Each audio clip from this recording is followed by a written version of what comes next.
Those are kind of the questions that have changed from earlier the year, which is basically, can I see proof of concept? Can I see a level of income?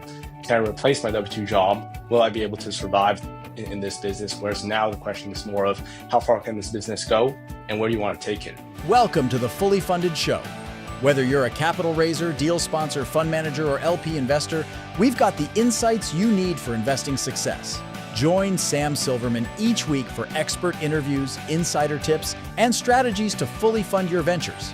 Let's go! Jarek, what's going on? Sam, it's been a while, man. Good to catch up and appreciate you having me on the show. Yeah, and I know for you, you got into the real estate space seemingly by accident, right? I think you have a story that's similar to some folks who leave their job for whatever reason and they're like, okay, I have to go all in now and doing something. And I think you have an awesome story to share. So let's hear it from your words. Kind of what's your journey been the last year or two? Yeah, I think so. I mean, I started learning about real estate in college actually in 2021. I think for most people starting out, like when you're in bigger pockets or, listening to the podcast, right? I mean, like everyone wants to buy a rental, right? Because that's like passive income, right? So I kind of went down that rabbit hole and, I figured out how to buy my first rental. But at that point, I realized the issue really became how many more do I have to buy, right? And then how much time do I have, right? So after doing that for, the first 2 years, I picked up a few. I realized that, I wasn't actually getting paid, right? Because when you buy these rentals, sure, if you have a great deal, you might be cash flowing, a couple hundred a month. But you quickly realize that once that roof goes out, once that HVAC goes out, right, you're in the hole, right? So at that point, I started thinking more about, all right, how do I build a higher active income? Because you need that cash reserve and that pocket money, set aside to be able to ride out the waves of the ebbs and flows of the market, right? So that really happened when I took my first job. I relocated out from California all the way to Alabama, which is kind of another crazy story. But at that point, I was working in construction management in my corporate role. And that was my first job out of college. And Huntsville, Alabama was really taking off at that point in time. So I really started learning about the market, tried to do some burrs. I did a couple.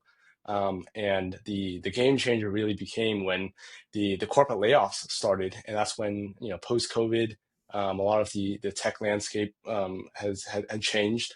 And I was part of the wave of layoffs, so to speak. So that really set the catalyst of thinking about, okay, if I get laid off, like what am I going to do, right? So I did have a little bit of experience in the first round of layoffs. I remember I made it through, but I was already thinking in my head like, hey, if I get laid off, like what am I going to do? So I really was running some a game plan of maybe I'll get into real estate. But my job didn't actually end up being laid off. But the second round I did. And at that point, I was like, man, this is probably a calling from somewhere, higher above where, maybe this is a chance to get into something. And, leaving that and not applying for another job and, being unemployed and trying to get into real estate, it started that journey of, how do I build this business to replace that income and to create some income, first of all, right? To be able to even sustain it for the next 12 to 24 months, right? Sure. And dude, it's a super important thing too. Like when you first have that, okay, my corporate job, even though it's supposed to be a place of stability, when you realize, and a round of layoffs will definitely do that for you as well, when you realize that this job isn't stable, right? Yes, the paycheck you get every 2 weeks is stable. The commission you may get every year, the bonus you get every year is stable if you keep your job. But really, it's someone else who decides if you keep that job. So in turn, a lot of it's out of your control in terms of your tenure there, your longevity, right? How much you make is dictated by someone else too. So I think for you, you saw quickly, hey, if this first round of layoffs, we barely made it, we survived. But then beyond that, you're like, okay, this is going to come at some point based on the company, the industry, whatever it was. But I think it just kind of helps you think bigger too, as hey, if this happens, what do I go do? And I know we were talking before the show too, and so you left your job officially when? I believe it was April of 2023. So if math does that around Year 18 and a months half, yeah. ago, something Okay. like that. Okay, so you're 18 months in. I know we are talking before the show. In the last 12 months, what multiple of your income have you made in your current business relative to your last 12 months of your corporate job? Yeah, I mean, that was probably I think it's somewhere around 3 to 4x. So it's been and the crazy part about that is that I actually didn't see any paycheck hit until March of 2024, right? So if to provide context, right now we're recording this in December of 2024. That's just 9 months ago, right? So, to be able to, I mean, that's almost a whole year of just not getting paid, right? And still seeing the ability to do it, right? So I think um, I've been pretty fortunate to be able Dude, it's to, awesome. right, That's like awesome. Yeah. understand that taking the time of just doing it day after day. But once that first check hit, right? I mean, right then and there, it's like, all right, this is real, right? We're just gonna double down, and that's when everything, we're off the races from there, right? So on your end, all right, I know you're impacted by layoffs, and now you've seen the potential of, hey, I can make 4x in the last 9 months relative to what I was making on a yearly basis, likely in a more controlled way as to how you live your life, and hopefully more tax efficient there too in the business that you're in. Sure. And I think for you now, when you think about it, like if you had to go do it over again and you could have kept your corporate job, would you have tried to go hang on to your corporate job and build while you had it? That way, that transition period can be easier. Because what you're saying is you likely didn't get paid for 11 months, give or take, right? I think you've done some Right. things in your end to go prepare for that, which I want to hear about as well. But if you can go do it in retrospect and you had the option of hanging on to your job, would you have hung on in that period of time to go help make that transition easier? Honestly, I think I think it came at like the perfect timing because the way that it happened was that when that first layoff came out, like we had a notice. We knew that layoff was coming, right? And we knew Sure. that there were multiple rounds, right? So when that first one came in, I already had a month or two to think about like, oh man, if I get cut, like what do I start doing, right? So at the time I was already, doing real estate. I was doing birds at that point, right? So, buying properties, renovating them, refinancing out of them, right? So I've seen the process go from cradle to grave, but based off of that, I didn't actually, sell a property or get any income right back into my account, right? So I think that round of layoffs, right, I think really just thinking about it and then it happening on the second time really made the difference. So in retrospect, I would probably not have changed it because, Sure. I honestly feel that if I kept onto that job, like let's say if I didn't get laid off, I would have probably taken it a little bit safer and not taken as much risk, which was necessary. And I think someone told me this when I started off and I was asking them for advice. They said, once you burn the bridges, right, you're going to move a little bit faster, right? So unfortunately, I didn't burn the bridges, right? It's more so like it just Your bridges burned happened for for me. you, but yeah, yeah, yeah. Exactly. So I think that just lit a fire under my ass to basically get to work and then figure it out, right? Because in 6 months, if I can figure it out, right, or 9 months or in 12 months, right, and I didn't see that light at the end of the tunnel, likely I probably would have gave up at some point, right? Because I didn't have that safety net. I think that really pushed me to push myself and to get after it to make something work, right? Or else I'm gonna have to go apply for jobs, and that thought in my head of like, oh man, I do not want to go on LinkedIn and start talking to interviewers and all that, and that was Yeah. really the catalyst there. And it's the important too, right? Like when you got laid off, correct me if I'm wrong, you were 24 years old, right? Right. I mean, that was my first job out of college. I Sure. relocated, from California, right? I already bought at my own primary house, right? So, it was like I was rooted here, right? And I could have definitely just, sold the house, moved back to California, back with my parents or whatever, right?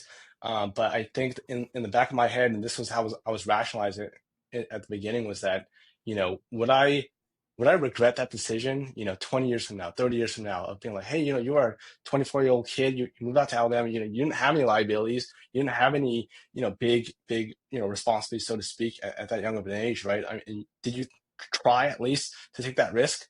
And I think I just couldn't be like, you know what, let's just pack it up and go home, right? Sure. So I think it was a time where I just was okay to take that risk and to fail. And I did fail, for quite a number of times throughout that process from the beginning to the end, right?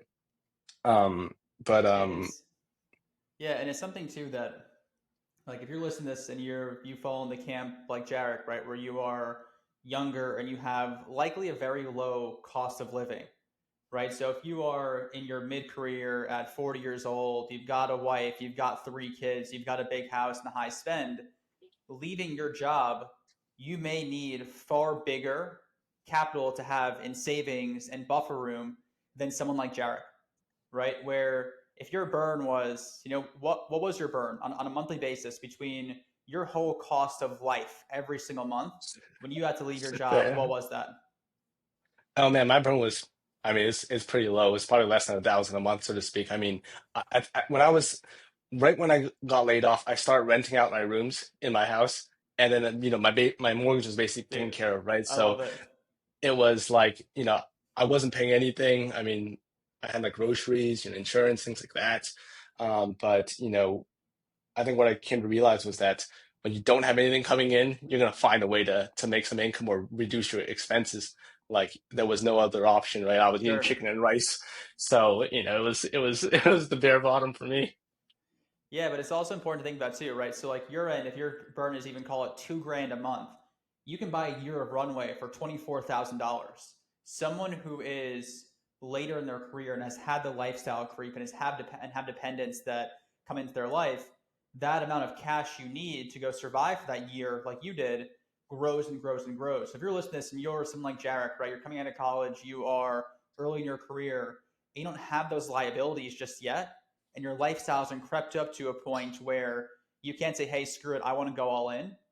Think about doing it earlier in your life where you have that runway where the worst thing that happens is you go back to the job you already had, right? Go find a similar job to what you were doing, right? I think the scenario is different where if you're that, VP of sales making $500,000 a year, if you're a doctor making $500,000 a year, and you're spending like you're making $500,000 a year, right? That transition period, you may want to go walk before you run, right? For you, it's easier to go all in because you had to. And when you look at someone who has that success already in a certain field, taking those steps necessary to go build a little bit on the side, once that's stable, then make the transition and go jump in. Right. And I think, I mean, being like 24, right? I mean, at that point, I didn't really have any, brand at the company. Like, no one really knew me for my work, right? I could barely even contribute within the 8 months I was at the company, right? So I really didn't have much to lose. And I knew that, at that point, I could easily just apply for a job. If I needed income, I could always get something, right? Being that, it wasn't really that big of a loss. I mean, as long as I had some runway of 6 months to 12 months, right? I think the bet was more so that, okay, if I do something and I see some level of success, long term that could pay off. And at that point in time, I didn't really know what I didn't know, right? But certainly, for others listening, I mean, um, that sense of risk, not having as much liabilities, and I'm not accustomed to 500K, a salary and with commission, all Sure. that. I mean, it didn't, it just made more sense for me in my position, right? So in your business now, I know we are talking before the show, and you're asking the questions that show you've gotten out of that first phase of financial independence, right? When you look at what you're building today, you're being more intentional about how you think about it. You're like, do I want a team? What do I want my life to go look like? And I think it's a really cool place to get to is that most people, when they go make a transition or they go full time in something, especially work for themselves, their biggest first question is, can I survive? Right? Once you get past that first phase of survival, you may start shifting your focus in what you're doing because you have that stability. Now that you have that stability, you have income coming in, right? You have a level of track record in what you're doing. How are you thinking about what's next, right? How are you being more intentional about how you're actually going about designing your life for what you want it to look like going forward? Right. I mean, this is the perfect time because, I've been thinking about this a lot more as the year kind of ends and 2025 is, coming up. I think eventually, the goal of this is more so it's not to make like a lot of income in cash, right? It's more so to design, a business that I would want to operate for, long term, right? And then if I want to pivot into another business, right? What does that look like, right? So this business is more so just creating active income and high active income to allow me to have a little bit more optionality, right? So my end goal really is, I don't want to be, tied down to a specific location. I don't want to be, looking at these properties every single day and fixing and flipping and managing contractors, right? Like if my goal is to be, fairly remote and have that ability to travel as I need to, right? And I think if I want to go back into the market and, to have higher profit margins and to be active in the market local, that's obviously a decision I'll have to make, right? But by design, I would say that like right now I'm running the business and I'm basically the operator, right? So I do everything in the business. I wear multiple hats. I have a couple team members. So they're slowly relieving me of kind of the day-to-day grind on acquisitions. And it's not gonna be like perfectly hands off, but I think the questions I'm asking myself now is just, how many people do I want on my team, right? Do I want to be doing these tasks, right? What does my goal look like at the end of the year? How much income do I want to be making then? Right? What type of a brand presence do I want for my investors, for the people I work with, right? And then, so those are kind of the questions that have changed from earlier the year, which is basically, can I see proof of concept? Can I see a level of income? Can I replace my W-2 job? Will I be able to survive in this business? Whereas now the question is more of how far can this business go and where do you want to take it? Yeah, and that's a great way of thinking about it too, because what you start realizing as you scale is that you start taking on more and more and more, and it hits that point where you're working fully in your business versus being someone who actually owns the company and is working on the business, right? So if you do it right, your time starts shifting from being 100% in the business every single day to less and less and less and less and more and more and more on the business, right? You become the owner of that company. So on your end now, you've hit a little bit of a stride, right? You have some deals in your belt, right? Some investors you've worked with, and you're hiring on some team members. What are those first things that you're looking at delegating off your plate to allow yourself to be less in the weeds of the day-to-day operation yourself? And also, like you mentioned, to give yourself more of that location freedom. I think that's a huge thing for a lot of people right now is that not going to office 5 days a week, having the optionality where you live. I know for myself, I travel 100 plus days a year out of my hometown, right? And get to go see a ton of cool places and can go work wherever I want to.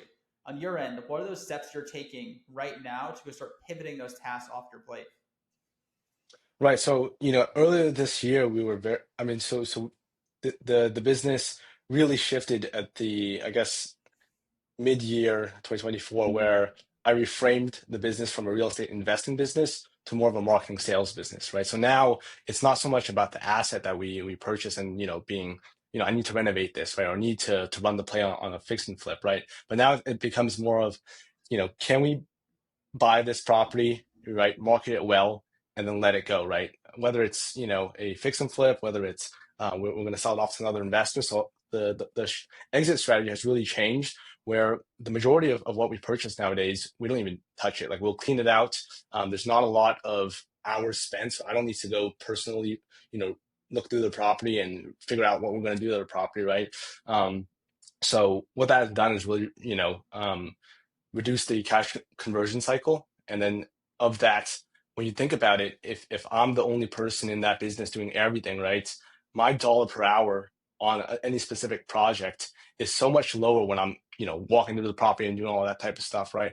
Versus where I can just run it as a marketing sales company where I'm just, here's this product, I'm going to sell it off for this. I only spend maybe 10 hours versus the 100 hours. And that's a big difference, right? And then that can, get my mind thinking of, hey, if I spend those extra 90 hours finding more new business, right, running that same model, right, will that give me more time freedom and more optionality into some of my day to day? So that's really been the shift over and having a team that kind of helps me out on the acquisitions front, because that takes a lot of time to generate that business, which decreases the amount of time per project, which means I can run through more projects, right? So that switch from being boots on the ground to more so, I guess at this point, it's more of a kind of computer type of thing, a paperwork thing, has really reduced my hourly spend on the day to day operations in like on the ground, right?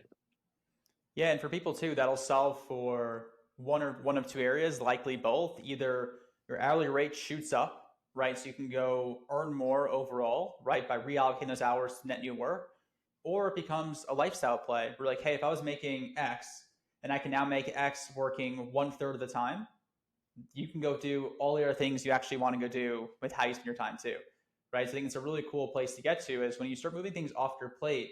And I think you nailed it too. Like the hourly rate measure is a great way of tracking how good you are at what you do and how much you can go leverage people, leverage capital, whether yours or someone else's, or leverage a systems, technology, and process to get you out of the weeds as well. So really important thing to go look at.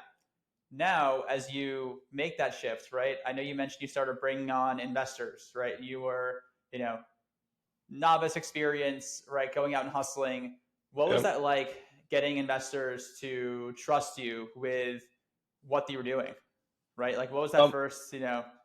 yeah, it was difficult. I mean, I think yeah, when we had spoken back in I think February 2020, I don't remember 24 maybe. That was when I didn't really know how to raise capital. I knew I needed the capital to run business, right? And that was going to be a big change. So I knew that it's at the end of the day for this type of a business, you need deals and money, right? So I knew that boots on the ground in the trenches, I can get the deals, right? But the capital I needed to leverage from other people, right? So what really helped was, understanding that investor avatar of like, that's the person I should be speaking to, right? So, um, building a brand behind that, and then also understanding from the top of the funnel to the bottom, right? Like, what do they want to see? What do they need to look at? How does that call work? And giving them and understanding their questions as well. Time and time again on these calls, I get the same questions. I eventually wrote them down, and I figured out that hey, if I made a packet or some type of an ebook that could answer a lot of the questions, people are going to be a lot more comfortable when they jump on a call with me, right? And at that point, we're just kind of figuring out like, hey, this is a great fit. Which projects do you want to invest in? So taking the time and really just understanding who I want to talk to, and might not be everyone, right? But getting that crystal clear, and then understanding what they want to see from top of the funnel to the bottom, and serving that made a pretty big difference. And just doing it consistently, like posting on LinkedIn, on Facebook, telling people what you do. Eventually, and now I'm seeing it a lot more, right? Like 6 months, 12 months after I started doing this, where people are, I get messages on LinkedIn of like, hey, I've been following you on LinkedIn for some time, right? Would love to see, your investor packet, or would love to see your investor portal, right? And they're curious, right? And I've never talked to these people ever, right? I don't know them, right? We might have like one mutual connection or even zero, right?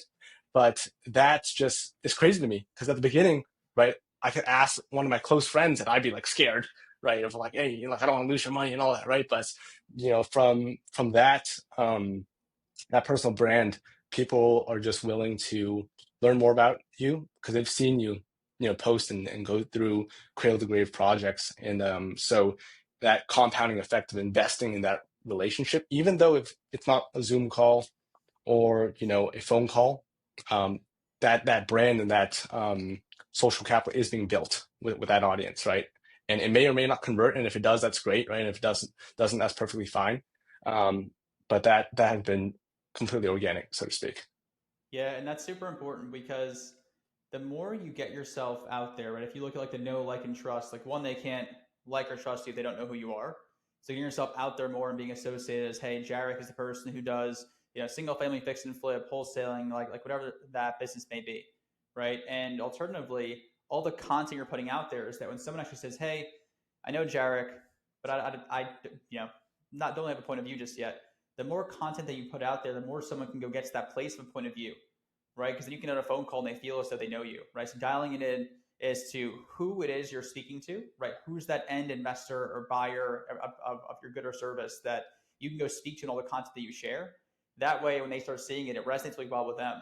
So I think something you've done a good job on is kind of just telling that story and showing it really quickly, right? And for you, whether intentional or not, is a really good place to go start in terms of the fix and flipper wholesaling business because what you have there is velocity. So you can go do full cycle deals in what, 3, 12, 6 months, right? Right. On your end. So a lot of people get into these syndication type deals where maybe 5 years. So it's really tough to go build a big track record quickly without having those exits. So for you, I like the model of going the fix and flip route to start out with, because you can go see the progress really quickly, right? You can go get investors' confidence really fast. So I like that side of it. Right. And that was another thought process of like, hey, if I want to get into single family, this is going to be a very easy way to build a track record as long as I'm doing it. Right. So like I think halfway into the year, I couldn't figure out a way to show people that track record because I wasn't gonna, make a case study for every single project, right? So that's when I realized I need a landing page where people can just log in and see everything. Here are these upcoming deals, here are these active deals, and here are all the ones that we've closed, right? And you can just scroll through once you log in on that dashboard and see like, oh man, this guy's done like 30 plus deals, closed, they're all exited. And you have this figure of like, hey, this guy has raised X million in capital, has returned all that money, right? X amount of interest, right? Zero defaults, zero late payments. Like that speaks a lot versus not being able to speak to that, right? So I think the single family space was more so I want to build a brand quickly and then also build a track record. And those investors that can see that cradle to grave process more and more. Some people that have been following me and been on my email list and they've seen these projects go, they have eventually, realized like, hey, like this guy's exiting all these projects and I see every single investment opportunity, right? And now they're reaching out like, hey, maybe I can invest in this future one. So it's been, like spot on. The velocity has been huge in developing that trust. And that's what the single family space has been really good, which has been the end goal to just build that trust and that track record for investors.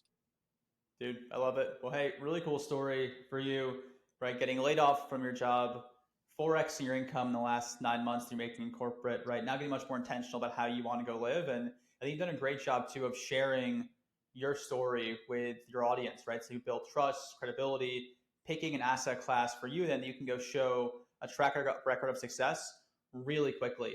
So before we hop off here, what advice do you have for someone who maybe in their corporate job still and is looking to say, hey, I want to go work myself in some way, whether real estate, buying a company, right, single family fix and flip, right, whatever it may be. What advice do you have for that person who's looking to go from the corporate employee to doing their own thing through equity ownership?